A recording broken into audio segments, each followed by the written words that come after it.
ನಿಜವಾಗ್ಲು ಇಲ್ಲಿ ಬಂದ ನಂತರ ಅದನ್ನ ರೈತರೊಟ್ಟಿಗೆ ಬೆರೆಯುವಂತದ್ದು ನೋಡೋದಕ್ಕೆ ಅವಕಾಶ ಸಿಕ್ಕಾಗ ಬಹಳನೇ ಸಂತೋಷ ಅನಿಸ್ತು. ದೂರದಿಂದ ಕೇಳ್ತಾ ಇದ್ದೆ ಮೊದಲು, ಇಲ್ಲಿ ನೋಡಿದಾಗ ಬಹಳನೇ ಇನ್ನೂ ಹೆಚ್ಚಿನ ಒಂದು ಸಂತೋಷ ಆಯ್ತು. ಅದೆಲ್ಲಕ್ಕಿಂತ ನನಗೆ ಇಲ್ಲಿಂದ ಕೃಷಿಯಲ್ಲಿ ನೋಡಿದಾಗ ಅನ್ಸಿದ್ದು, ಬಹಳ ಶ್ರಮಿಕರು, ಬಹಳನೇ ಕಷ್ಟ ಜೀವಿಗಳು ನಮ್ಮ ಕೋಲಾರ ಜಿಲ್ಲೆಯ ರೈತರು ಅಂತ ಹೇಳ್ಬೋದು. ಇಸ್ರೇಲಲ್ಲೂ ಕೂಡ ನೀರಿನ ಸಮಸ್ಯೆ ಇದೆ, ನಮ್ಮ ಜಿಲ್ಲೆಯಲ್ಲೂ ಕೂಡ ನದಿ ಇಲ್ಲದೆ ಇರುವಂತಹ ಒಂದು ಜಿಲ್ಲೆ ನಮ್ದು. ಆದ್ರೆ ಕೃಷಿಯಲ್ಲಿ ಉನ್ನತ ಒಂದು ಸ್ಥಾನದಲ್ಲಿ ಇರುವಂತಹ ಒಂದು ಜಿಲ್ಲೆ. ಆದ್ರೆ ಒಬ್ಬ ವಿಜ್ಞಾನಿಯಾಗಿ ಬಹಳ ಹತ್ತಿರದಿಂದ ಇಲ್ಲಿ ಕೃಷಿಕರನ್ನ ನೋಡಿದಾಗ ನನಗನ್ಸಿರುವಂತದ್ದು, ನಮಗೆ ಗೊತ್ತಿಲ್ಲದೆ ಎಲ್ಲೋ ಒಂದು ಕಡೆಗೆ ಒಂದಷ್ಟು ತಪ್ಪುಗಳನ್ನ ನಾವು ಕೃಷಿಯಲ್ಲಿ ಮಾಡ್ತಾ ಇದ್ದೀವಿ. ಅದನ್ನ ಎಚ್ಚೆತ್ಕೊಳ್ಳುವಂಥದ್ದು ಬಹಳನೇ ಮುಖ್ಯವಾಗಿ ಅದರಲ್ಲಿ ಇಷ್ಟೊತ್ತು ನಮ್ಮ ಮಣ್ಣು ವಿಜ್ಞಾನಿಯವರು ಮೇಡಮ್ ಅವರು ಹೇಳಿದ್ರು, ಮಣ್ಣಿನ ಆರೋಗ್ಯ ಕುಸಿತ ಆಗಿದೆ. ಮಣ್ಣಿನ ಆರೋಗ್ಯ ಕುಸಿತ ಆಗಿ ಇಳುವರಿ ಮೇಲೆ, ಗುಣಮಟ್ಟದ ಮೇಲೆ ಬಹಳಷ್ಟು ಹೊಡೆತ ಬಿದ್ದಿದೆ. ಅದಕ್ಕೆ ಪ್ರಮುಖವಾದಂತ ಕಾರಣ ಈ ಅತಿಯಾದ ರಾಸಾಯನಿಕಗಳ ಒಂದು ಬಳಕೆ, ರಾಸಾಯನಿಕ ಗೊಬ್ಬರಗಳ ಬಳಕೆ. ನೀವು ಅನ್ಬೋದು, ನೀವು ವಿಜ್ಞಾನಿಗಳೇ ಅಲ್ವಾ ರಾಸಾಯನಿಕಗಳನ್ನ ಬಳಕೆ ಮಾಡಕ್ಕೆ ಹೇಳಿದ್ದು ಅಂತ ಅನ್ಬೋದು ನೀವು. ಆದ್ರೆ ನೀವು ಸುಮಾರು 1960ರಿಂದ ನಮ್ಮ ಏನು ಕೃಷಿ ವಿಜ್ಞಾನಿಗಳು ಅಥವಾ ಕೃಷಿ ವಿಶ್ವವಿದ್ಯಾಲಯಗಳು ಏನೇನು ಶಿಫಾರಸು ಮಾಡಿದೆ ಬೆಳೆಗಳಿಗೆ, ಅದನ್ನೆಲ್ಲವನ್ನೂ ತೆಗೆದು ನೋಡ್ಬೋದು. ನಾವು ಯಾವತ್ತೂ ಕೂಡ ಯಾವುದೇ ವಿಶ್ವವಿದ್ಯಾಲಯ, ಕೃಷಿ ವಿಶ್ವವಿದ್ಯಾಲಯ ಆಗ್ಲಿ, ವಿಜ್ಞಾನಿಗಳಾಗ್ಲಿ, ಸಂಶೋಧನಾ ಸಂಸ್ಥೆಗಳಾಗ್ಲಿ ಬರೀ ರಾಸಾಯನಿಕಗಳನ್ನ ಮಣ್ಣಿಗೆ ಸೇರಿಸಿ ಅಂತ ಯಾವತ್ತೂ ಹೇಳಿಲ್ಲ. ಅದರ ಜೊತೆಗೆ ಸಾಕಷ್ಟು ಪ್ರಮಾಣದ ಈ ಸಾವಯವ ಪದಾರ್ಥಗಳನ್ನ, ಕೊಟ್ಟಿಗೆ ಗೊಬ್ಬರ ಆಗ್ಬೋದು, ಎರೆಹುಳು ಗೊಬ್ಬರ ಆಗ್ಬೋದು, ಜೈವಿಕ ಗೊಬ್ಬರಗಳಾಗ್ಬೋದು, ಹಸಿರೆಲೆ ಗೊಬ್ಬರಗಳಾಗ್ಬೋದು, ಅದನ್ನ ಸೇರಿಸಿದಾಗ ಮಾತ್ರ ಆ ಭೂಮಿಯಲ್ಲಿ ಏನು ಜೀವ ಸಂಕುಲನ ಇರ್ತದೆ. ನಾವು ಅದನ್ನ ನೋಡಿರೋದಿಲ್ಲ, ಮಣ್ಣು ಬರೀ ಒಂದು ವಸ್ತು ಅಂತ ಒಂದು ತಪ್ಪಾಗಿ ಭಾವಿಸಿರ್ತೇವೆ. ಅದರಲ್ಲೂ ಸಾಕಷ್ಟು ಪ್ರಮಾಣದ ಜೀವಾಣುಗಳಿರ್ತದೆ, ಕೋಶಗಳಿರ್ತದೆ. ಅದು ಉಳಿಬೇಕು. ಅದು ಉಳಿದಾಗ ಮಾತ್ರ ಮಣ್ಣಿನ ಒಂದು ಫಲವತ್ತತೆ ಹೆಚ್ಚಾಗ್ತದೆ. ನಾವು ರಾಸಾಯನಿಕಗಳನ್ನ ಸಂಪೂರ್ಣವಾಗಿ ನಿಲ್ಲಿಸಿ ಅಂತ ಯಾವ ಕಾರಣಕ್ಕೂ ವಿಜ್ಞಾನಿಗಳಾಗಿ ಹೇಳೋದಿಲ್ಲ. ಕ್ರಮೇಣವಾಗಿ ನಾವು ಸಾವಯವ ನೈಸರ್ಗಿಕ ಪದ್ಧತಿಗೆ ಹೋಗ್ಬೇಕು ನಿಜ. ಆದ್ರೆ ಪ್ರಪಂಚದಲ್ಲೇ ಒಂದು ದೊಡ್ಡ ಜನಸಂಖ್ಯೆ ಇರ್ತಕ್ಕಂತ ಒಂದು ರಾಷ್ಟ್ರ ನಮ್ದು. ನೀವು ಸಡನ್ ಆಗಿ ಎಲ್ಲರೂ ಸಾವಯವ ಕೃಷಿಗೆ, ನೈಸರ್ಗಿಕ ಶಿಫ್ಟ್ ಆಗ್ಬಿಟ್ರೆ ಹಾಹಾಕಾರ ಅನ್ನೋದು ಉತ್ಪತ್ತಿ ಆಗ್ತದೆ, ಪ್ರಾರಂಭ ಆಗ್ತದೆ. ಸೊ ಹಾಗಾಗಿ ನಾವು ಕ್ರಮೇಣವಾಗಿ ಒಂದು 10 ಎಕರೆ ಇರುವಂತವ್ರು 1 ಎಕರೆ 2 ಎಕರೆಯಿಂದ ಶುರು ಮಾಡಿ, ಯಾವಾಗ ಈಗ ಮೇಡಮ್ ಹೇಳಿದ್ರು ಸಾವಯವ ಇಂಗಾಲ ಅಂತ ಇರ್ತದೆ ಮಣ್ಣಲ್ಲಿ ಅಂತ, ಅದೇ ಮೇನು, ಅದೇ ಸ್ಟ್ರೆಂತ್ ಭೂಮಿಗೆ. ನಿಮ್ಮ ಉತ್ಪನ್ನ ಎಲ್ಲ ನಿರ್ಧಾರ ಆಗೋದು ಅದರಿಂದಾನೆ. ಅದಿರ್ಬೇಕು ಅಂದ್ರೆ ಹೆಚ್ಚಿನ ಸಾವಯವ ಅಂಶಗಳನ್ನ ಅದಕ್ಕೆ ಸೇರಿಸಿದಾಗ ಆ ಸಾವಯವ ಇಂಗಾಲ ಇರ್ತದೆ. ನಮಗೆ ಮನುಷ್ಯರಿಗೆ ಹೇಗೆ ಹಿಮೋಗ್ಲೋಬಿನ್ ಅಂತ ಇರ್ತದೆ ರಕ್ತದಲ್ಲಿ ನಮ್ಮ ಶಕ್ತಿಯನ್ನ ಕೊಡ್ಲಿಕ್ಕೆ, ಅದೇ ತರ ಮಣ್ಣಲ್ಲಿ ಆ ಹಿಮೋಗ್ಲೋಬಿನ್ ಅನ್ನುವಂಥದ್ದು ಇರಬೇಕು. ಅದನ್ನ ನಾವು ಕಾಪಾಡ್ಕೊಳ್ಬೇಕು. ಅದನ್ನ ನಾವು ಪ್ರತಿ 2 ವರ್ಷಕ್ಕೊಂದ್ಸತಿ ಆದ್ರೂ ನಾವು ಹೇಗೆ ನಮ್ಮ ಆರೋಗ್ಯ ತಪಾಸಣೆಯನ್ನ ಮಾಡ್ಕೊಳ್ತೀವಿ, ಹಾಗೆ ಮಣ್ಣು ತಪಾಸಣೆಯನ್ನ ಮಾಡ್ಬೇಕು, ಮಣ್ಣು ಪರೀಕ್ಷೆಯನ್ನ ಮಾಡ್ಬೇಕು. ಮಣ್ಣಲ್ಲಿ ಏನೆಲ್ಲ ಇದೆ, ಏನಿಲ್ಲ ಅಂತ ತಿಳಿದುಕೊಂಡು ನಾವು ಅದಕ್ಕೆ ವಸ್ತುಗಳನ್ನ, ರಾಸಾಯನಿಕ ಗೊಬ್ಬರಗಳನ್ನ ಸೇರಿಸುವಂತ ಕೆಲಸ ಮಾಡಿದಾಗ ಮಾತ್ರ ನಾವು ಕೃಷಿಯಲ್ಲಿ ಉಳಿಲಿಕ್ಕೆ ಸಾಧ್ಯ ಆಗ್ತದೆ. ಇದು ಬಹಳನೇ ಮುಖ್ಯ. ಮಣ್ಣು ಪರೀಕ್ಷೆ ಆಧಾರಿತ ಗೊಬ್ಬರಗಳನ್ನ ಹಾಕುವಂಥದ್ದು. ನಾವು ಸುಮ್ನೆ 1 ಮೂಟೆ ಹಾಕ್ತಾ ಇದ್ವಿ, 2 ಮೂಟೆ 3 ಮೂಟೆ ಏನಾಗ್ತಾ ಇದೆ, ಈ ಚಿನ್ನದ ಮೊಟ್ಟೆ ಕತೆ ಆಗ್ಬಿಟ್ಟಿದೆ. ಗೊತ್ತಿದೆ ಅನ್ಸುತ್ತೆ ತಮ್ಮೆಲ್ರಿಗೂ ಕೂಡ. ಪ್ರತಿದಿನ ಒಂದೊಂದು ಚಿನ್ನದ ಮೊಟ್ಟೆ ಆಗ್ತಾ ಇತ್ತು. ಅವನಿಗೆ ಒಂದೇ ಸತಿ ಜಾಸ್ತಿ ಮೊಟ್ಟೆ ಬೇಕು ಅಂತ ಹೇಳಿ ಕೋಳಿ ಕುಯ್ದಾಕ್ಬಿಟ್ಟ, ಮೊಟ್ಟೆ ಸಿಗುತ್ತಾರಲ್ಲಿ. ಅದೇ ತರ ಆಗಿದೆ ಇಲ್ಲೂ ಕೃಷಿಯಲ್ಲಿ. ಈಗ ಹೆಚ್ಚೆಚ್ಚು ಬೆಳಿಬೇಕು, ಮೊದಲೇ ಸ್ಥಾನ ಉಳಿಸ್ಕೊಳ್ಬೇಕು ಅಂತ ಹೇಳಿ ನಾವು ಹೆಚ್ಚಾಗಿ ರಾಸಾಯನಿಕಗಳನ್ನ ಹಾಕಿ ಭೂಮಿಯ ಒಂದು ಫಲವತ್ತತೆಯನ್ನ ಕಡಿಮೆ ಮಾಡ್ತಾ ಇದ್ದೀವಿ. ಇತ್ತೀಚೆಗೆ ನಮ್ಮ ರಾಜ್ಯದಲ್ಲಿ ಒಂದು ಸರ್ವೆ ಮಾಡ್ತಾರೆ, ಎಲ್ಲಾ ಜಿಲ್ಲೆಗಳಲ್ಲೂ ಮಣ್ಣಿನ ಆರೋಗ್ಯ ಹೇಗಿದೆ ಅಂತ ತಿಳ್ಕೊಳ್ಬೇಕು ಅಂತ ಕೃಷಿ ಇಲಾಖೆಯಿಂದ ರ್ಯಾಂಡಮ್ ಆಗಿ ಅಲ್ಲಲ್ಲಿ ಟೆಸ್ಟ್ ಮಾಡ್ತಾರೆ. ಅದರಲ್ಲಿ ನಮ್ಮ ಜಿಲ್ಲೆಯ ಒಂದು ಸ್ಥಾನ ಎಲ್ಲಿದೆ ಅಂತ ತಾವೆಲ್ಲ ಬಹಳಷ್ಟು ಜನ ಪೇಪರ್ ಅಲ್ಲಿ ಓದಿದಿರ ಅನ್ಕೊಳ್ತೀನಿ ನಾನು. ಅತಿ ಉನ್ನತ ಸ್ಥಾನದಲ್ಲಿ ಇದೀವಿ ನಾವು ಉತ್ಪಾದನೆಯಲ್ಲಿ. ಬಹಳಷ್ಟು ಕೃಷಿ ಬೆಳೆ ಆಗ್ಬೋದು, ತೋಟಗಾರಿಕೆ ಆಗ್ಬೋದು, ರೇಷ್ಮೆ ಆಗ್ಬೋದು, ಹಂಗಾಗಿ ಎಲ್ಲದರಲ್ಲೂ. ಆದ್ರೆ ಮಣ್ಣಿನ ಆರೋಗ್ಯದಲ್ಲಿ ನಾವು ಕಡೆ ಸ್ಥಾನದಲ್ಲಿ ಇದ್ದೀವಿ. ಕಾರಣ ಏನು ಅಂತಂದ್ರೆ ಇದು ಅವೈಜ್ಞಾನಿಕವಾದ ಒಂದಷ್ಟು ಪದ್ಧತಿಗಳನ್ನ ಅಳವಡಿಸಿಕೊಂಡಿರೋದ್ರಿಂದ. ಹಾಗಾಗಿ ದಯವಿಟ್ಟು ನಾವೆಲ್ಲ ಎಚ್ಚೆತ್ಕೊಳ್ಬೇಕು. ನಿಮಗೆ ಮಣ್ಣು ಪರೀಕ್ಷೆಗೆಲ್ಲ ಸಾಕಷ್ಟು ಕೇಂದ್ರಕ್ಕೆ ನಮ್ಮ ತುರಾಂಡಳಿ ರವಿಯವರು, ಪ್ರಗತಿಪರ ರೈತರು, ಕೃಷಿ ಪಂಡಿತ ಅವಾರ್ಡಿಯವರು, ಅವ್ರು ಹೇಳಿದ್ರು, ಅವರಷ್ಟೇ ಮಣ್ಣು ಪರೀಕ್ಷೆ ಮಾಡೋದಲ್ಲದೆ 100 ಜನರನ್ನ ಸೇರಿಸಿ ಮಣ್ಣು ಪರೀಕ್ಷೆಯನ್ನ ಮಾಡಿಸಿರಿ ಅಂತ ಹೇಳಿದ್ರು. ಅದು ಎಲ್ಲರಲ್ಲೂ ಆಗ್ಬೇಕು. ಕನಿಷ್ಠ ಪಕ್ಷ 2 ವರ್ಷಕ್ಕೂ ಒಮ್ಮೆ ಆದ್ರೂ ನಮ್ಮ ಭೂಮಿಯ ಮಣ್ಣಿನ ಆರೋಗ್ಯವನ್ನ ತಿಳಿದುಕೊಂಡು ನಾವು ಕೃಷಿ ಮಾಡುವಂತದ್ದಾಗ್ಬೋದು. ಮತ್ತೊಂದು ನನ್ನ ಒಂದು ಕನ್ಸರ್ನ್ ಇಲ್ಲಿ ನೋಡಿರ್ತಕ್ಕಂಥದ್ದು ಅಂತ ಹೇಳಿದ್ರೆ, ಬಿಟ್ಟಿ ಅಂತ ಹೇಳ್ತೀವಿ, ಪಾಪ ಅವರಿಗೆ ಗೊತ್ತಿಲ್ಲ, ಮತ್ತೆ ಗೊತ್ತಿದ್ದು ಯಾರು ಮಾಡುವಂತದ್ದಲ್ಲ, ಗೊತ್ತಿಲ್ಲದೆ ಅದನ್ನ ಮಾಡ್ತಾ ಇರುವಂತದ್ದು ಬಹಳ ನಡೀತದೆ. ಉದಾಹರಣೆಗೆ ಹೇಳೋದು ಅಂದ್ರೆ, ಹೆಚ್ಚು ಬಳಸ್ತಾ ಇದಾರೆ ಅಂತ ನಾವು ಹೇಳಕ್ ಹೋಗಲ್ಲ. ವಿಜ್ಞಾನಿಯಾಗಿ ಹೆಚ್ಚಾಗಿ ಬಳಸ್ತಾ ಇದಾರೆ ನಮ್ಮಲ್ಲಿ ಈ ಕೀಟನಾಶಕಗಳು ಅಂತ ಹೇಳಲ್ಲ. ಯಾಕಂತ ಹೇಳಿದ್ರೆ ಬಹಳಷ್ಟು ಈಗ ಚೈನಾ ಆಗ್ಬೋದು, ಇಸ್ರೇಲ್ ಆಗ್ಬೋದು, ಬೇರೆ ಥೈಲ್ಯಾಂಡ್, ಫಿಲಿಪೈನ್ಸ್, ಬೇರೆ ಏನು ಕೃಷಿ ಮಾಡ್ತಕ್ಕಂತ ರಾಷ್ಟ್ರಗಳಿಗೆ ಹೋಲಿಕೆ ಮಾಡಿ ನೋಡಿದ್ರೆ ನಮ್ಗಿಂತ 3-4 ಪಟ್ಟು ಹೆಚ್ಚು ಅಲ್ಲಿ ಈ ಕೀಟನಾಶಕಗಳನ್ನ ಸಿಂಪಡಣೆ ಮಾಡ್ತಾರೆ.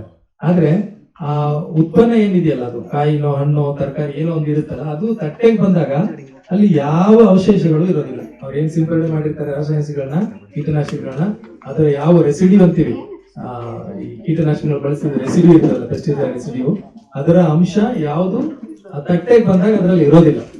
ಆದ್ರೆ ನಮ್ಮಲ್ಲಿ ಅದು ಸರ್ವೇ ಸಾಮಾನ್ಯ. ನೋಡಿ, ಈ ವರ್ಷ ಜಪಾನ್ ಇಂದ ನಮ್ಮ ಮ್ಯಾಂಗೋನ ರಿಜೆಕ್ಟ್ ಮಾಡಿದ್ದಾರೆ. ಇನ್ಮೇಲೆ ಅವ್ರು ಯಾವತ್ತು ನಮ್ಮ ದೇಶದ ಮಾವನ್ನ ರಫ್ತು ಮಾಡ್ಕೊಳ್ಳೋದಿಲ್ಲ.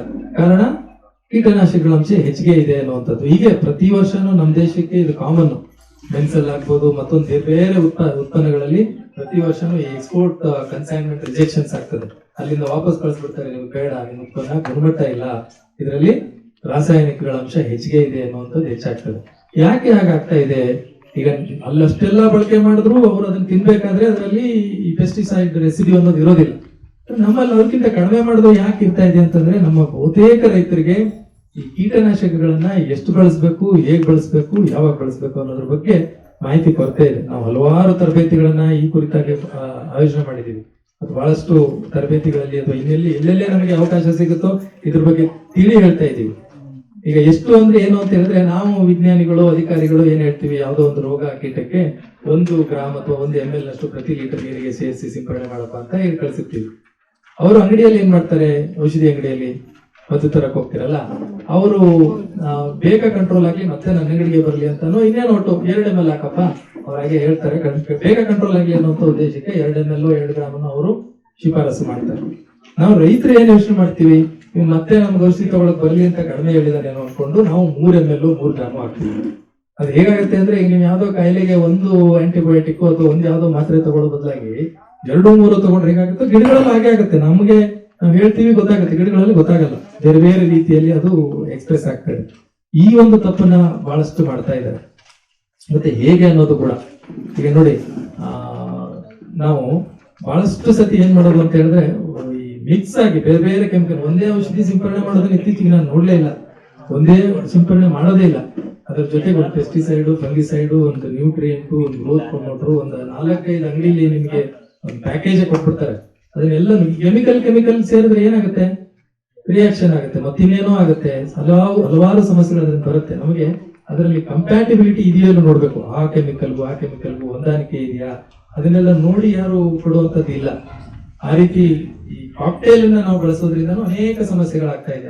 ಡಿಸೀಸ್ಗಳು, ಪೆಸ್ಟ್ಗಳು ರಿಸರ್ಜೆನ್ಸ್ ಅಂದ್ರೆ ಅದಕ್ಕೆ ರೋಗ ನಿರೋಧಕ ಶಕ್ತಿಯನ್ನ ಹೊಂದ್ಬಿಡ್ತದೆ. ನೀವು ಏನನ್ನ ಸಿಂಪಡಣೆ ಮಾಡಿದ್ರು ಅದು ಕಡಿಮೆ ಆಗೋದಿಲ್ಲ ಅಂತ ಒಂದು ಸಂದರ್ಭಕ್ಕೆ ಹೋಗುತ್ತೆ. ವಿಶೇಷವಾಗಿ ಇನ್ನೊಂದು ಏನ್ ಮಾಡ್ಬೇಕು, ನಾವು ಪ್ರಾರಂಭದಲ್ಲಿ ಎಲ್ಲೋ ಒಂದ್ ಕಡೆ ನಾವು ತೋಟ ಮಾಡಿದಂತವ್ರು ಪ್ರತಿ ದಿವಸ ನಾವು ಅದ್ರಲ್ಲಿ ಸುತ್ತಾಡಿ ನೋಡ್ಬೇಕು, ಎಲ್ಲಿ ಕೀಟ ಇದೆ, ಎಲ್ಲಿ ರೋಗ ಬರ್ತಾ ಇದೆ. ಪ್ರಾರಂಭ ಹಂತದಲ್ಲೇ ಆದ್ರೆ ನೀವು, ಈಗ ನಮ್ಗೆ ಪ್ರಾರಂಭ ಹಂತದಲ್ಲಿ ಗಂಟಲು ಕೆರೆತನೋ ಅಥವಾ ಏನೋ ಅನಿಸಿದ್ರೆ ಒಂದು ಕಷಾಯದಲ್ಲಿ ಹೇಗೆ ನಾವು ರೆಡಿ ಮಾಡ್ಕೊಳ್ತೀವಿ ನಮ್ಮ ದೇಹನ, ಅದೇ ರೀತಿ ಈಗ ಸಣ್ಣ ಒಂದು ಕೀಟ ಇದ್ರೆ ಬೇವಿನ ಒಂದು ಕಷಾಯದ ಸಿಂಪಡಣೆ ಮಾಡೋದ್ರಿಂದ ಅದನ್ನ ಹತೋಟಿ ಮಾಡ್ಬೋದು. ಸಣ್ಣ ರೋಗ ಇದ್ರೆ ಟ್ರೈಕೋಡರ್ಮಾ, ಸುಡೋಮೋನಾಸ್ ಏನ್ ನಮ್ಮ ಸೂಕ್ಷ್ಮ ಜೀವಾಣುಗಳಿದೆ ಅದರಿಂದ ಅದನ್ನ ಹತೋಟಿ ಮಾಡ್ಬೋದು. ಆದ್ರೆ ಹೆಚ್ಚಾದಾಗ, ಉಲ್ಬಣ ಆದಾಗ ನಾವು ಹತೋಟಿ ಮಾಡಕ್ ಹೋಗ್ತೀವಿ, ಅದು ಬಹಳನೇ ತಪ್ಪಾಗ್ತದೆ. ಅವಾಗ ಅದು ಹತೋಟಿ ಬರೋದಿಲ್ಲ. ಉದಾಹರಣೆಗೆ ನಮ್ಮಲ್ಲಿ ಹೇಳೋದಾದ್ರೆ, ಅದೇ ಒಂದು ಪ್ಯಾರಾಸಿಟಮಲ್ ಹೋಗೋದಕ್ಕೆ ಹೇಗೆ ನಾವು ಆಂಟಿಬಯೋಟಿಕ್, ಸ್ಟೆರಾಯ್ಡ್ಸ್ ತಗೊಂಡ್ರೆ ನಮ್ಮಲ್ಲಿ ರೋಗ ನಿರೋಧಕ ಶಕ್ತಿ ಅಥವಾ ಮುಂದೆ ಔಷಧಿನೇ ಹಾಕೋದಿಲ್ಲ ಅಂತಾರೆ ನೋಡಿ. ಜಾಸ್ತಿ ಆಂಟಿಬಯೋಟಿಕ್ಸ್ ತಗೊಂಡವ್ರಿಗೆ, ಸ್ಟೆರಾಯ್ಡ್ಸ್ ತಗೊಂಡವ್ರಿಗೆ ಏನಾದ್ರೂ ಗಂಭೀರವಾದ ಕಾಯಿಲೆ ಬಂದಾಗ ಯಾವುದು ಕೆಲಸ ಮಾಡೋದಿಲ್ಲ. ಇಲ್ಲೂ ಆಗ್ತಾ ಇರೋದು ಅದೇನೆ. ಪ್ರಾರಂಭ ಹಂತದಲ್ಲೇ ನೀವು ಯಾವ್ಯಾವ್ದು ದೊಡ್ಡ ದೊಡ್ಡ ಹೈ ಮಾಲಿಕ್ಯೂಲ್ಸ್, ಯಾವುದು ಇನ್ನು ಎಕ್ಸ್ಪೆರಿಮೆಂಟ್ ಆಗಿರೋದಿಲ್ಲ ಅಂತ ಹೊಸ ಮಾಲಿಕ್ಯೂಲ್ಸ್ ತಂದು ಬಳಕೆ ಮಾಡಿದಾಗ ನಂತರ ದಿನಗಳಲ್ಲಿ ಬೇರೆ ಕೆಮಿಕಲ್ಗಳು ಅದನ್ನ ಕೆಲಸ ಮಾಡೋದಿಲ್ಲ. ಮತ್ತು ಪ್ರತಿಯೊಂದು ಔಷಧಿಗೂ ನಾನಾಗ್ಲೇ ಹೇಳ್ದಲ್ಲ, ಅವ್ರ ತಟ್ಟೆಗೆ ಹೋದಾಗ ಅದರಲ್ಲಿ ಔಷಧಿ ಅಂಶ ಇರೋದಿಲ್ಲ. ಇಲ್ಲಿ ಯಾಕಿರುತ್ತೆ ಅಂದ್ರೆ, ಇನ್ನೊಂದು ಪ್ರಮುಖವಾದಂತಹ ಒಂದು ಮಿಸ್ಟೇಕ್ ನಮ್ಮಲ್ಲಿ ಏನ್ ಮಾಡ್ತಾ ಇದ್ದಾರೆ ಅಂದ್ರೆ, ಈ ಪ್ರತಿಯೊಂದು ಔಷಧಿಗೂ ಕೂಡ ಒಂದು ವೇಟಿಂಗ್ ಪೀರಿಯಡ್ ಅಂತ ಇರುತ್ತೆ. ಅಂದ್ರೆ ಅದನ್ನ ನೀವು ಸಿಂಪಡಣೆ ಮಾಡಿದ ನಂತರ 3 ದಿನಾನೋ 5 ದಿನಾನೋ 8 ದಿನಾನೋ 15 ದಿನಾನೋ ಒಂದೊಂದು ಔಷಧಿ ಒಂದೊಂದರ ಅದು ವೇಟಿಂಗ್ ಪೀರಿಯಡ್ ಅನ್ನ ಅದ್ರ ಮೇಲೆ ಕೊಟ್ಟಿರ್ತಾರೆ. ಅಂದ್ರೆ ಸಿಂಪಡಣೆ ಮಾಡಿದ್ಮೇಲೆ ನಾವು ಅಷ್ಟು ವೇಟ್ ಮಾಡ್ಬೇಕು ಅಂತ, ವೇಟ್ ಮಾಡಿ ನಂತರ ಅದನ್ನ ಕಿತ್ತು ಮಾರ್ಕೆಟ್ಗೆ ಕಳಿಸ್ಬೇಕು ಅಂತ. ಆದ್ರೆ ನಮ್ಮಲ್ಲಿ ಅದನ್ನ ಬಹುತೇಕರು ಅದನ್ನ ಪಾಲಿಸೋದೇ ಇಲ್ಲ. ಇವತ್ತೇ ಔಷಧಿ ಸಿಂಪಡಣೆ ಮಾಡ್ತಾರೆ, ನಾಳೆ ಮಾರ್ಕೆಟ್ಗೆ ಕಳಿಸ್ತಾರೆ. ಇದ್ರ ಪರಿಣಾಮ ಏನಾಗುತ್ತೆ, ಗಿಡಗಳು ಸಫರ್ ಆಗುತ್ತೆ, ಗಿಡಗಳು, ಮಣ್ಣು ಅದು ಕೂಡ ಸಫರ್ ಆಗ್ತದೆ. ಜೊತೆಗೆ ನಾವು ಕೂಡ ಸಫರ್ ಆಗಲ್ವಾ? ಆ ರೀತಿಯಾಗಿರ್ತಕ್ಕಂಥ ಕಾಕ್ಟೇಲ್ ಆಗಿರುವಂತದ್ದು, ಹೆಚ್ಚು ಕಾನ್ಸಂಟ್ರೇಷನ್ ಇರುವಂತದ್ದು, ಮತ್ತೆ ವೇಟಿಂಗ್ ಪೀರಿಯಡ್ ಅನ್ನ ಮೇಂಟೈನ್ ಮಾಡದೇ ಇರೋ ಹಣ್ಣು ತರಕಾರಿ ನಮ್ಮಲ್ಲಂತೂ ಯಾರು ಟೆಸ್ಟ್ ಮಾಡಿ ಬಳಸೋದಿಲ್ಲ. ಬೇರೆ ಕಡೆಗೆಲ್ಲ ಟೆಸ್ಟ್ ಆದ ನಂತರನೇ ಅದನ್ನ ಕನ್ಸಂಪ್ಷನ್ ಕಳಿಸ್ತಾರೆ. ನಮ್ಮಲ್ಲಿ ಅದನ್ನ ಯಾವುದು ನೋಡೋ ವ್ಯವಸ್ಥೆ ಸದ್ಯಕ್ಕೆ ಇಲ್ಲ. ನಮ್ಮ ಜನಸಂಖ್ಯೆ ಬಹಳ ಇರೋದ್ರಿಂದ ಆ ವ್ಯವಸ್ಥೆ ಸದ್ಯಕ್ಕೆ ಇಲ್ಲ. ಸೊ ನಮ್ಗೆ ಗೊತ್ತಿಲ್ಲ ಯಾವ ರೀತಿಯಾದಂತಹ ತರಕಾರಿ ನಮಗೆ ಸಿಗುತ್ತೆ ಅನ್ನೋಂಥದ್ದು. ಹಾಗಾಗಿ ಪಾಪ ಅವ್ರು ರೈತರು ಕೂಡ ಏನವ್ರು ಬೆಳೆದಿರ್ತಾರೆ ಅವರು ಅದನ್ನೇ ಬಳಸ್ತಾರೆ. ಬೇರೆ ಒಂದು ಉದ್ದೇಶ ಪಾಪ ಅವ್ರಿಗೇನಿಲ್ಲ. ಮತ್ತೆ ಬೇರೆ ನಾವು ಬರೀ ಮಾರುಕಟ್ಟೆ ಉದ್ದೇಶದಿಂದ ಮಾಡ್ತಿದೀವಿ ಹಾಗೇನಿಲ್ಲ. ಅವರು ಅದನ್ನೇ ಬಳಸ್ತಾರೆ, ಬೇರೆಯವ್ರಿಗೂ ಅದನ್ನೇ ಕೊಡ್ತಾರೆ. ಹಾಗಾಗಿ ಇವತ್ತು ಬಹಳಷ್ಟು ಸಮಸ್ಯೆಗಳು, ಹಿಂದೆಂದೂ ಕೇಳದೆ ಇರುವಂತ ರೋಗಗಳನ್ನ ಇವತ್ತು ಕೇಳ್ತಾ ಇದೀವಿ. ಮೊದಲೆಲ್ಲ ಎಲ್ಲೋ ಊರಲ್ಲಿ ಒಂದು ಕ್ಯಾನ್ಸರ್ ಇರ್ತಾ ಇತ್ತು, ಇವಾಗ ಮನೆ ಮನೆ ಕ್ಯಾನ್ಸರ್ ಆಗೋಗಿದೆ. ಕೇಳಿದ್ರಲ್ವಾ ಕ್ಯಾನ್ಸರ್ ಅನ್ನುವಂಥದ್ದು? ಅದಿತ್ತೀವಿ ಅದೊಂದೇ ಅಲ್ಲ, ಹಲವಾರು ರೋಗಗಳ ಸಂಖ್ಯೆ ಹೆಚ್ಚಾಗ್ತಾ ಇದೆ. ಕಾರಣ ಈ ರೀತಿಯಾಗಿ ನಾವು ರಾಸಾಯನಿಕಗಳನ್ನ ಕೀಟನಾಶಕಗಳನ್ನ ಬಳಸ್ತಾ ಇರುವಂತದ್ದು. ನಮಗೆ ಮಾಹಿತಿಗೆ ಅಂತ ಹೇಳ್ತೀನಿ, ಗೊತ್ತಿರ್ಬೋದು, ಪಂಜಾಬ್ನಲ್ಲಿ ಒಂದು ಟ್ರೈನ್ ಹೋಗುತ್ತೆ ಪಂಜಾಬ್ದಿಂದ ರಾಜಸ್ಥಾನ ಬಿಕೇನರ್ಗೆ. ಅದ್ರ ಹೆಸರೇ ಕ್ಯಾನ್ಸರ್ ಟ್ರೈನ್ ಅಂತ. ಅಂದ್ರೆ ಅಫಿಷಿಯಲಿ ಇಟ್ಟಿರ್ತಕ್ಕಂಥದ್ದಲ್ಲ ಕ್ಯಾನ್ಸರ್ ಟ್ರೈನ್ ಅಂತ ಹೇಳಿ. ಆದ್ರೆ ಅದರಲ್ಲಿ ಹೆಚ್ಚು ಕ್ಯಾನ್ಸರ್ ರೋಗಿಗಳು ಟ್ರಾವೆಲ್ ಮಾಡ್ತಾ ಇರೋದ್ರಿಂದ ಅದಕ್ಕೆ ಕ್ಯಾನ್ಸರ್ ಟ್ರೈನ್ ಅಂತ ರೂಢಿಗತವಾಗಿ ಅದಕ್ಕೆ ಹೆಸರು ಬಂದ್ಬಿಟ್ಟಿದೆ, ಕ್ಯಾನ್ಸರ್ ಟ್ರೈನ್ ಅಂತ. ಕಾರಣ ಪಂಜಾಬ್ನಲ್ಲಿ ಯಥೇಚ್ಛವಾಗಿ ರಾಸಾಯನಿಕಗಳನ್ನ ಕೀಟನಾಶಕಗಳನ್ನ ಬಳಸಿ ಏನಾಗಿದೆ, ಅಲ್ಲಿ ಕ್ಯಾನ್ಸರ್ ಬಹಳ ಔಟ್ ಬ್ರೇಕ್ ಆಗ್ಬಿಟ್ಟಿದೆ. ಹಾಗಾಗಿ ನಮ್ಮ ಕೋಲಾರ ಜಿಲ್ಲೆ ಏನ್ ನಾವೀಗ ಇಸ್ರೇಲ್ ಆಫ್ ಇಂಡಿಯಾ ಅಂತ ಕರೆದ್ವಲ್ಲ, ಅದು ಹಾಗೆ ಉಳಿಲಿ. ದಯವಿಟ್ಟು ಇದು ಭಾರತದ ಪಂಜಾಬ್ ಆಗುವಂತದ್ದು ಆಗ್ಬಾರ್ದು. ಹಾಗಾಗಿ ರೈತರು ಮೊದಲೆಲ್ಲ ಇತ್ತು ಕೃಷಿಯನ್ನ, ಈಗ ಓದೋಕೆ ಎಲ್ಲ ಹತ್ತದೇ ಇದ್ರೆ ಕೃಷಿ ಮಾಡಿಸುವಂತದ್ದು ಪರಿಸ್ಥಿತಿ ಇರುತ್ತೆ. ಮುಂದಿನ ದಿನಗಳಲ್ಲಿ ಕೃಷಿ ಅನ್ನುವಂಥದ್ದು ತಿಳಿದು ಅರಿತು ಮಾಡುವಂಥದ್ದು, ಬಹಳಷ್ಟು ವಿಷಯಗಳನ್ನ ತಿಳ್ಕೊಳ್ಳೋದಿರುತ್ತೆ ಇದರಲ್ಲಿ. ಸುಮ್ಮನೆ ಏನು ಮಾಡಿದ್ರೆ ನಡೆಯುತ್ತೆ ಅನ್ನುವಂಥದ್ದು ಖಂಡಿತವಾಗ್ಲೂ ಇರೋದಿಲ್ಲ. ವೈಜ್ಞಾನಿಕವಾಗಿ ತಿಳಿದುಕೊಂಡು ಮಾಡಿದ್ರೆ ಮಾತ್ರ ಕೃಷಿಯಲ್ಲಿ ನಾವು ಉಳಿಲಿಕ್ಕೆ ಆಗ್ತದೆ, ಬೆಳಿಲಿಕ್ಕೆ ಆಗ್ತದೆ ಅಂತ ಹೇಳ್ತಾ, ನಿಮಗೆ ಏನೇ ಸಮಸ್ಯೆಗಳಿದ್ರು ಆಗ್ಲೇ ಅವ್ರು ಹೇಳಿದಾಗೆ ಪ್ರತಿ ಜಿಲ್ಲೆಗೂ ಕೂಡ ಭಾರತ ಸರ್ಕಾರ ಒಂದೊಂದು ಕೃಷಿ ವಿಜ್ಞಾನ ಕೇಂದ್ರ ಅಂತ ಕೊಟ್ಟಿದೆ. ಕೃಷಿ ವಿಜ್ಞಾನ ಕೇಂದ್ರದಲ್ಲಿ ನಿಮಗೆ ಮಣ್ಣು ಮತ್ತು ನೀರು ಪರೀಕ್ಷೆ ಪ್ರಯೋಗಾಲಯ ಇರ್ತದೆ. ಮತ್ತು ಇಲ್ಲಿನ ನಮ್ಮ ರೈತರಿಗೆ ಬೇಕಾಗ್ತಕ್ಕಂಥ ಈ ಜಿಲ್ಲೆಗೆ ಸೂಕ್ತವಾಗಿರ್ತಕ್ಕಂಥ ತರಕಾರಿಗಳಾಗ್ಬೋದು, ಹಣ್ಣುಗಳಾಗ್ಬೋದು, ಅದರ ಒಂದು ಸಸಿಗಳನ್ನ, ಉತ್ತಮ ಗುಣಮಟ್ಟದ ಸಸಿಗಳನ್ನ ಕಡಿಮೆ ಒಂದು ದರದಲ್ಲಿ ಮಾರಾಟ ಕೂಡ ಮಾಡಲಾಗ್ತದೆ. ಜೊತೆಗೆ ಎಲ್ಲ ವಿಜ್ಞಾನಿಗಳು ನಮ್ಮಲ್ಲಿ ಇರ್ತಾರೆ. ರೇಷ್ಮೆ ವಿಜ್ಞಾನಿ ಆಗ್ಬೋದು, ಮಣ್ಣು ವಿಜ್ಞಾನಿ ಆಗ್ಬೋದು, ತೋಟಗಾರಿಕಾ ವಿಜ್ಞಾನಿ, ಸಸ್ಯ ಸಂರಕ್ಷಣೆ, ಗೃಹ ವಿಜ್ಞಾನಿ, ಎಲ್ಲ ವಿಜ್ಞಾನಿಗಳು ಇರ್ತಾರೆ. ಹಾಗಾಗಿ ನೀವು ಏನೇ ಒಂದು ಹೊಸ ಬೆಳೆಯನ್ನ ಬೆಳೆಯುವಂತದ್ದಾಗ್ಬೋದು, ಹೊಸ ತಳಿಯನ್ನ ಹಾಕುವಂತಾಗ್ಬೋದು, ಏನೇ ಚಟುವಟಿಕೆ ಮಾಡೋದಕ್ಕಿಂತ ಒಂದು ಬಾರಿ ಕೃಷಿ ಇಲಾಖೆನೋ, ತೋಟಗಾರಿಕೆ ಇಲಾಖೆನೋ, ರೇಷ್ಮೆ ಇಲಾಖೆನೋ ಅಥವಾ ಕೃಷಿ ವಿಜ್ಞಾನ ಕೇಂದ್ರಕ್ಕೆ ಭೇಟಿ ನೀಡಿ ವೈಜ್ಞಾನಿಕವಾಗಿರ್ತಕ್ಕಂಥ ಮಾಹಿತಿಯನ್ನ ತಿಳಿದುಕೊಂಡು ಕೃಷಿ ಮಾಡಿ ಅಂತ ನಾನು ಹೇಳ್ತೀನಿ. ಮತ್ತೊಂದು ಮಾರುಕಟ್ಟೆ ಸಮಸ್ಯೆ. ಈಗ ಮಾವಿಂದು ಈ ವರ್ಷ ಮಾರುಕಟ್ಟೆ ಅಂದ್ರೆ ಬೆಲೆ ಇಲ್ಲ ಅನ್ನುವಂಥದ್ದು ಬಹಳ. ನಾವು ರೈತರು ಇನ್ನೊಂದು, ನಾವು ರೈತರು ಅಂದ್ರೆ ಬರೀ ಉತ್ಪಾದನೆ ಮಾಡುವಂಥದ್ದು ಮಾತ್ರ ನಮ್ಮ ಕರ್ತವ್ಯ ಅನ್ಕೊಂಡ್ಬಿಟ್ಟಿದೀವಿ. ಆದ್ರೆ ಮುಂದಿನ ದಿನಗಳಲ್ಲಿ ನಾವು ಕೃಷಿಯಲ್ಲಿ ಉಳಿಬೇಕು ಅಂತಾದ್ರೆ ಉತ್ಪಾದನೆ ಜೊತೆಗೆ ಮಾರುಕಟ್ಟೆಯನ್ನು ನಾವೇ ಮಾಡ್ಬೇಕು. ಈಗ ನೋಡಿ, ಮಾವಿಗೆ ಮಲ್ಲಿಕಾಯಕ್ಕೆಲ್ಲ 20 ರೂಪಾಯಿ 30 ರೂಪಾಯಿ ಸಿಗ್ತಾ ಇದೆ ಕೆಜಿಗೆ. ಮಾರುಕಟ್ಟೆಯಲ್ಲಿ ನೀವೇ ಹೋದ್ರೆ ಎಷ್ಟಕ್ಕೆ ತಗೊಳ್ತೀರಿ? 100-120 ರೂಪಾಯಿ ಕಡಿಮೆ ಇಲ್ಲ. ಮತ್ತೆ ಆ 70ರಿಂದ 90 ರೂಪಾಯಿ ಯಾರು ತಗೊಳ್ತಾ ಇದ್ದಾರೆ? ಬೆಳೆದ ರೈತರಿಗೆ 30 ರೂಪಾಯಿ ಸಿಗ್ತಾ ಇದೆ. ಇನ್ನ 70ರಿಂದ ಅದನ್ನು 90 ರುಪೀಸ್ ಏನ್ ಮಾರ್ಜಿನ್ ಇದೆ, ಅದು ಬೇರೆ ಇನ್ಯಾರೋ ಒಂದಿನಕ್ಕೋ 2 ದಿನದ ಶ್ರಮಕ್ಕೆ ಅವ್ರಿಗೆ ಅಷ್ಟೊಂದು ಲಾಭಾಂಶ ಸಿಗ್ತಾ ಇದೆ. ಹಾಗಾಗಿ ನಾವು ಎಚ್ಚೆತ್ಕೊಳ್ಬೇಕು, ನಮ್ಮ ಉತ್ಪನ್ನವನ್ನ ನಾವೇ ಮಾರುಕಟ್ಟೆ ಮಾಡ್ಬೇಕು. ಬೇರೆ ಎಲ್ಲಿ ಮಾರ್ಕೆಟ್ ಇದೆ ತಿಳ್ಕೊಂಡು ಮಾಡ್ಬೇಕು. ಈಗ ನೋಡಿ, ಉದಾಹರಣೆಗೆ ನಮ್ಮಲ್ಲಿ ಒಂದು ಕುಡ್ಚೂರಲ್ಲಿ ಲೋಕೇಶ್ ಅಂತ ಇದ್ದಾರೆ. ಅವ್ರಿಗೆ ಹಣ್ಣು ಮಾಡುವಂತ ತಂತ್ರಜ್ಞಾನ ಹೇಳ್ಕೊಟ್ವಿ. ನೋಡಿ, ನೀವು ಕಾಯಿನ ಮಾರಿದ್ರೆ 20 ರೂಪಾಯಿ, ನೀವು ಅದನ್ನೇ ಒಂದು ನಮ್ಮ ಭಾರತೀಯ ತೋಟಗಾರಿಕಾ ಸಂಶೋಧನಾ ಸಂಸ್ಥೆಯವ್ರಿಗೆ ಒಂದು ತಂತ್ರಜ್ಞಾನ ಇದೆ, ರೈತನಿಂಗ್ ಚೇಂಬರ್ ಅಂತ, ಕಡಿಮೆ ವೆಚ್ಚದಲ್ಲಿ ಮಾಡುವಂತದ್ದು. ಅದರಲ್ಲಿ ಹಣ್ಣು ಮಾಡಿ ಬಾಕ್ಸಿಗೆ ಹಾಕಿ ಕೊಡ್ತಾರೆ ಅಷ್ಟೇನೆ. ಅವರು 20 ರೂಪಾಯಿ ಕೊಡೋದನ್ನ 100 ರೂಪಾಯಿ ಕೊಡ್ತಾ ಇದ್ದಾರೆ. 80 ರೂಪಾಯಿ ಬರುತ್ತೆ. ನಿಮಗೆ ಒಂದು 5 ರೂಪಾಯಿ ಖರ್ಚು ಬರ್ಬೋದು ಅದಕ್ಕೆ ಪ್ರತಿ ಕೆಜಿಗೆ ಇದೆಲ್ಲ ಮಾಡೋದ್ರಿಂದ. ಆದ್ರೆ ನಿಮಗೆ 100 ರೂಪಾಯಿಯೋ 90 ರೂಪಾಯಿಯೋ ಅದ್ರಲ್ಲಿ ಸಿಗ್ತದೆ. ಆ ರೀತಿ ಅವ್ರು ನೋಡಿ, ಪ್ರತಿ ದಿವಸನೂ ಒಂದು ಅರ್ಧದಿಂದ 1 ಟನ್ ಅಷ್ಟು ತಗೊಂಡೋಗಿ ಒಂದು ಅಪಾರ್ಟ್ಮೆಂಟ್ ಹತ್ರನೋ ಇನ್ನೆಲ್ಲೋ ಲಾಲ್ಬಾಗ್ ಹತ್ರನೋ ಹೋಗಿ ಮಾರಾಟ ಮಾಡಿ ಬರ್ತಾರೆ. ಅದರಿಂದ ಆ ರೀತಿ ಯೋಚನೆ ಮಾಡ್ಬೋದು. ಇದು ಬಹಳ ದೊಡ್ಡ ರೈತರಿಗೆ ಕಷ್ಟ ಆಗ್ಬೋದು. ಹಾಗಾಗಿನೇ ಭಾರತ ಸರ್ಕಾರ ಇನ್ನೊಂದು ಬಹಳ ಉತ್ತಮವಾದಂತಹ ಯೋಜನೆಯನ್ನು ತಂದಿದೆ. ಏನು ಅಂತ ಹೇಳಿದ್ರೆ FPOಗಳು, ರೈತ ಉತ್ಪಾದಕ ಸಂಸ್ಥೆಗಳು ಅಥವಾ ಕಂಪನಿಗಳು. ಆದ್ರೆ ದುರದೃಷ್ಟವಶಾತ್ ಬಹಳಷ್ಟು ಜನ ಏನ್ ಮಾಡ್ತಾ ಇದ್ದಾರೆ, ಬರೀ ಗೊಬ್ಬರದ ಅಂಗಡಿ ಕೆಲಸ ಮಾತ್ರ ನಮ್ದು ಅನ್ನುವಂಥದ್ದು ಆಗ್ತಾ ಇದೆ. ದಯವಿಟ್ಟು ತಪ್ಪಾಗಿ ಭಾವಿಸಬಾರ್ದು. FPOಗಳು ಮಾಡಿರುವಂತದ್ದು ಇದ್ರೆ ಆದ್ರೆ ಅದ್ರ ಉದ್ದೇಶ ಔಟ್ಪುಟ್ ಬಿಸ್ನೆಸ್ ಮಾಡ್ಬೇಕು. ನಮ್ಮಲ್ಲಿ ನೋಡಿ, ಕೋಲಾರದಲ್ಲಿ ಇಷ್ಟು ವಿಸ್ತೀರ್ಣದಲ್ಲಿ ಮಾವು ಬೆಳಿತೀವಿ, ಟೊಮ್ಯಾಟೊ ಬೆಳಿತೀವಿ, ಹಲವಾರು ಉತ್ಪನ್ನಗಳನ್ನ ಬೆಳಿತೀವಿ. ಆದ್ರೆ ನಮ್ಮದೇ ಆಗಿರ್ತಕ್ಕಂಥದ್ದು ಒಂದು ಮೌಲ್ಯವರ್ಧನೆ ಆಗ್ಲಿ, ಒಂದು ಮಾರ್ಕೆಟಿಂಗ್ ವ್ಯವಸ್ಥೆ ಆಗ್ಲಿ ನಾವು ಮಾಡ್ಕೊಂಡಿಲ್ಲ. ಆ FPO ಇಂದ ಸಾಧ್ಯ ಇದೆ. ಭಾರತ ಸರ್ಕಾರ ಇದೊಂದು ಕೊನೆಯ ಅಸ್ತ್ರವಾಗಿ ಮಾಡಿರೋದು. ರೈತರನ್ನ ಏನಾದ್ರೂ ಏಳಿಗೆ ಮಾಡಬೇಕು ಅಂದ್ರೆ ಇದು ಬಹಳ ಅತ್ಯುತ್ತಮವಾಗಿರ್ತಕ್ಕಂಥದ್ದು ಅಂತ ಹೇಳಿ ಈ ರೈತ ಉತ್ಪಾದಕ ಸಂಸ್ಥೆಗಳನ್ನ ನಿರ್ಮಾಣ ಮಾಡಿದರೆ, ಅದಕ್ಕೆ ಸಹಾಯ ಮಾಡಿದ್ದಾರೆ. ಯಾಕಂತ ಹೇಳಿದ್ರೆ ನೀವು ಅದೊಂದು ಕಂಪನಿ ಸ್ಟೇಟಸ್ ಕೊಡುತ್ತೆ ನಿಮ್ಗೆ. ಬೇರೆಯವರು ಹೇಗೆ ಅವರ ಬೆಲೆಯನ್ನ ನಿಗದಿ ಮಾಡ್ತಾರೆ ಬೇರೆ ಉತ್ಪನ್ನಗಳನ್ನೆಲ್ಲ, ಅದೇ ತರ ನಿಮ್ಮದು ಒಂದು ಕಂಪನಿ, ಅದು ರೈತ ಉತ್ಪಾದಕ ಕಂಪನಿ. ಅದು ಅದರಲ್ಲಿ ನೀವು ಬೋರ್ಡ್ ಆಫ್ ಡೈರೆಕ್ಟರ್ಸ್ ಇರ್ತೀರಿ ನೀವು.